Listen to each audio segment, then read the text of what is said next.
Rodan Benzaken. Bonjour Simone.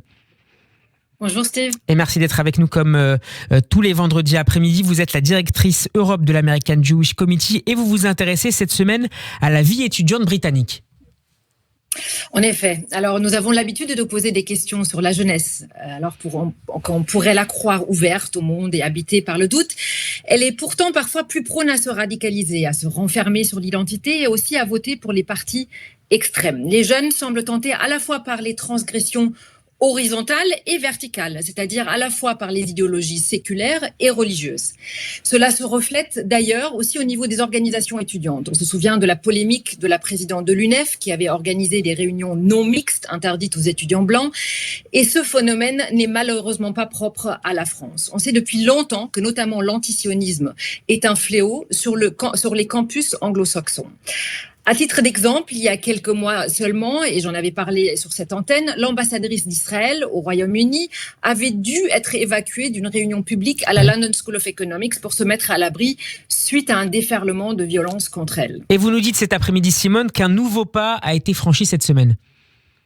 Oui, en effet, je vous promets, ce que je vais vous raconter n'est malheureusement pas un poisson d'avril. Le NUS, l'équivalent de l'UNEF donc, une confédération de syndicats étudiants qui représente environ 600 syndicats de l'enseignement supérieur en Angleterre, vient d'élire sa nouvelle présidente, une certaine Shaima Dalali. Son élection a provoqué l'inquiétude de nombreuses associations, y compris juives. Et pour cause.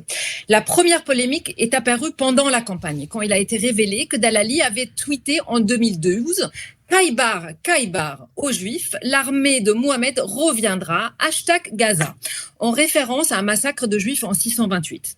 Elle s'est ensuite excusée pendant la campagne, expliquant que cela avait été une erreur de jeunesse. Mais il semblerait que ce problème va bien plus loin. Comme l'a révélé cette semaine le Jewish Chronicle, et tenez-vous prêts, la liste de greffes est longue.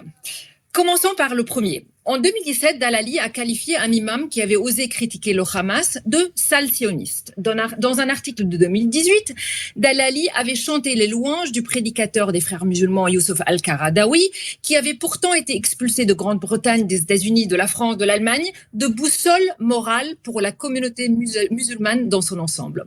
En avril 2020, Madame Dalali avait écrit que pour le Ramadan, elle collecterait des fonds pour Cage, un groupe islamiste qui avait défrayé les chroniques, notamment en 2015, lorsque le directeur de recherche avait salué le célèbre terroriste de Daesh, Jihadi John, comme un beau jeune homme qui était extrêmement gentil et doux.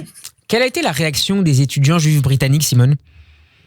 Alors, elle a été assez forte. Il y a une énorme inquiétude. Elle a demandé finalement une réunion à Madame Dalali. Mais il y a aussi le Labour Against Antisemitism qui a averti que le racisme anti-juif au sein de la NUS est en train de devenir totalement incontrôlable. Ajoutant que le financement public devrait être coupé au moins d'un changement profond. À la demande de l'UJS, donc des étudiants juifs, Dalali a répondu qu'elle serait ravie de les rencontrer dès sa prise de fonction et qu'elle écouterait les préoccupations de tous les étudiants, y compris juifs. Mais quand on sait que dans le passé, elle a fréquemment qualifié ces mêmes étudiants juifs d'organisation de la honte, puis lancé de #FreePalestine en réponse à leur tweet, appelant pourtant à la paix, on ne peut que craindre que le dialogue, s'il a vraiment lieu, s'avère compliqué. L'élection de Madame Dalali ne peut nous conforter dans l'idée qu'il faut, par tout moyen, contrer la radicalisation et les discours de haine chez les jeunes et se montrer ferme, notamment dans les universités.